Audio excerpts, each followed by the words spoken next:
where you're watching RPTV. Now we're going to try and seek out some ante-post value in the Ladbrokes World Hurdle.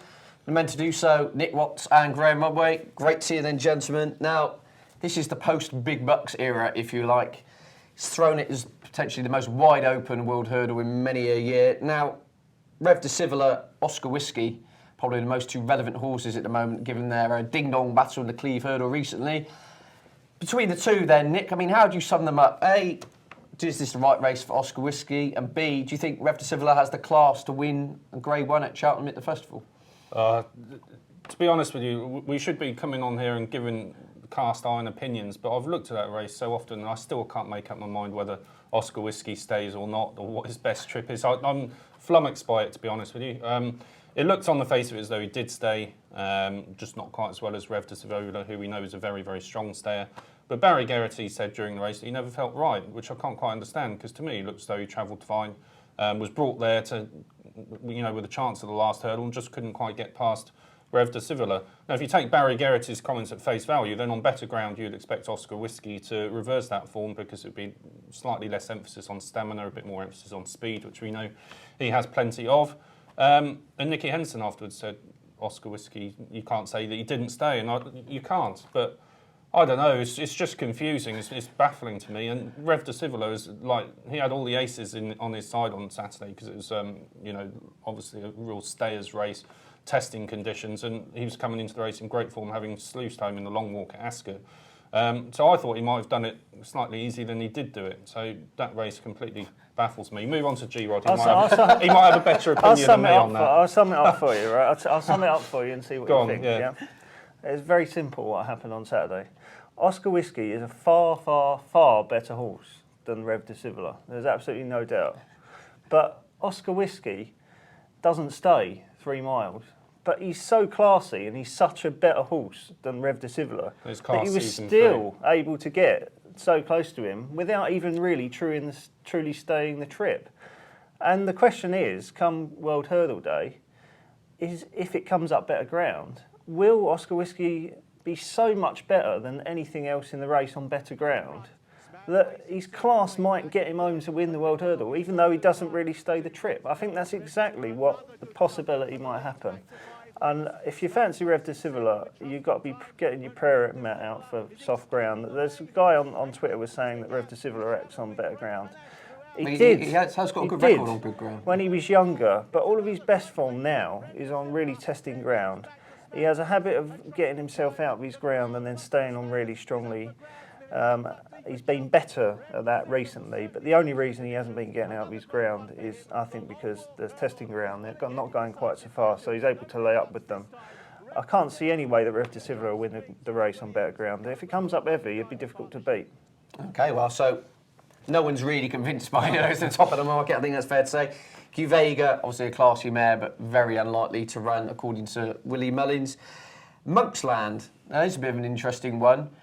Almost a forgotten horse in some respects, but ran pretty well behind Simon Siggett last year's festival despite meeting interference. He's kind of bubbled under the radar, now suddenly finds himself at, third, fourth favourite for this contest. I mean, how do you sum him up, Nick? Well, if you talk about Monksland, you've got to bring in Bog Warrior as well, because they both beaten the same horse recently. They beat Zaidpour. I thought Bog Warrior did it quite a lot easier than Monksland managed at Christmas at Leopardstown. So if I had to choose one of the two, Bog Warrior has always been very, very highly rated. Very good novice chaser last season until his jumping went slightly awry. Seems to have got his confidence back over hurdles, and I think if they bring him over, he's a huge threat, and he goes well on testing ground as well. So it won't just be Rev de Civola who likes that kind of ground. You'd have to bring Bog Warrior into the equation. I do like Monksland, and people who've watched these forums and read my pieces over the years will know that I'm a huge fan of Noel Mead, and for whatever reason it just doesn't seem to work out for him at Cheltenham. I've lost count of the amount of times I've put a Noel Mead horse up for Cheltenham because he's got really good form in Ireland, comes into the race in good form, and for whatever reason, like Go Native a few years ago, there's countless others, doesn't happen. Was it 3 Cheltenham winners since 1990, I think? It's a ridiculous record for such a good trainer who's won virtually every big race in Ireland you can imagine. So Monksland, yes, I do like the horse very much, but something will happen and he'll finish second or third and he won't win. Nick Watts who do, yeah, don't blame Noel Mead. Okay, so look, we're going to be here for a day and a half going through all these runners, Graham, but we should mention Tidal Bay, because he's probably the most in-form horse, if you like, and potentially, well, arguably the best, especially if you took his chase rating. Again, the other problem is, though, won't he run? Will he, won't he run? And there's a really interesting stat in this race, that this century we've been blessed by 3, I think we'll all agree, outstanding staying hurdlers in Barracuda, Ingles-Drever and Big Bucks. But if you take away the years where those horses weren't at their best or didn't run, then the race was won by relatively young horses, which is quite a surprise really. But every winner in the years that Barracuda, Ingles-Drever or Big Bucks didn't run was 6 or 7 years old, apart from those 3 horses themselves when they won it at that age. So it tends to be young horses that dominate this race, and I think that will be a slight concern if you're a Tidal Bay backer. Obviously he's used to hit a real bad flat stop before powering home. Ingles-Drever hit massive pricing running before powering home.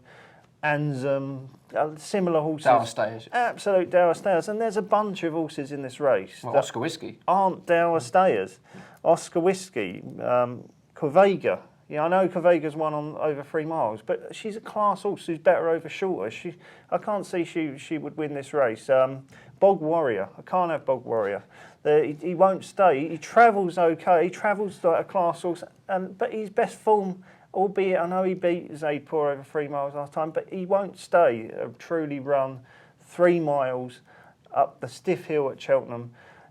Tidal Bay is the one horse you can say he will stay. He's lazy, he's a bit of a character, but all that is in his favour. He will come home as strong as anything. He's done it over the course and distance before when he beat Time for Rupert a couple of years ago in the Cleve, who then came on and finished second in the World Hurdle itself behind Big Bucks.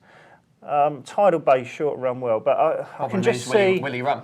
Will he run? And I can just see a younger horse coming and doing him, because although it goes against all the horses at the top of the market in this race, because if you look at Oscar Whiskey's 8, Rev de Civila's 8, Corvega's 9, Tidal Bay's 12, Bog Warrior's 9, Pillars Cross is 8, this race usually goes to a younger. Well, come on then, if we're looking for a younger horse then, have you got one for us?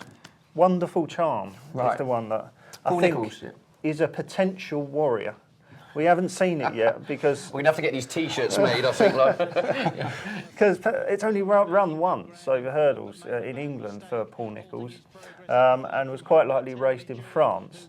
But I saw it at Chepstow and came really badly off the bridle. I thought the horse was beat. It traded at 8-1 in running from a starting price of 8-11. But really, over the last couple of hurdles, absolutely flew home, and the last flight winged it, a real flying leap at the last, and it showed me that there was a lot left in the tank of Wonderful Charm, and eventually came away and won easily by 6 lengths. Don't get me, the form is miles away from what's needed. I think Ballybow Pat was second. Ballybow Pat's not a bad horse, but it struck me as the performance of a potentially top-class staying hurdler in the making. Whether this race is going to come too early, because It's interesting, he's got the entry to start with. he's got the entry bit, and he's only a 5-year-old, so the race might come a bit early, and the people that are going to try and hit me down with my own stats and say I'm contradicting my own stats, yes, no 5-year-old has won the race, but there haven't been many try, and I'd rather go with Wonderful Charm and the potential at that sort of price than go with all these older horses, a lot of whom are classy and definitely won't get home. Wonderful Charm, we don't know if Wonderful Charm will get home because the race at Chepstow was over 2.5, but could not have shaped any more like a stayer. I like to see like a turbo finish from these stayers. I don't like to see them fade in towards the finish because they never get home up the hill. What you need is something that's really going to power home. And there's only, I think, 3 or 4 horses in this race that have got the potential to power up this hill. And I think they'll fight it out. It's Rev de Civila, Monksland, Tidal Bay, and Wonderful Charm. And Wonderful Charm is about double the price of the biggest price of those. So I've got to be on that ante-post. Okay, so that's Graham's idea of a warrior. It is Wonderful Charm from left of field there. Nick, yourself, we're looking for something here to perhaps shake up the protagonists. Have you got one? Yeah, I have, and G-Rod's going to love this one because it's a nice young horse, unexposed, who hasn't been around very often. Name Get Me Out of Here. I'm going to wait for his interruptions now as I'm going through my case. Runner-up at the last 3 Cheltenham festivals. Yeah, but that automatically He says that he's started not already. a warrior. He's runner-up at the last 3 festivals, so he can't be a warrior. I still think he won that county hurdle, the final approach beating. I can't believe that camera angle. It still baffles me to that day. No, I think Get Me Out of Here's got a reasonable shout. I think he deserves a crack at 3 miles. Graham talks about warriors and that kind of thing. One thing Get Me Out of Here is unexposed, that is running over these trips, because he's never tried an extreme trip before. He's always run over 2, 2.5 and done very well at it as well.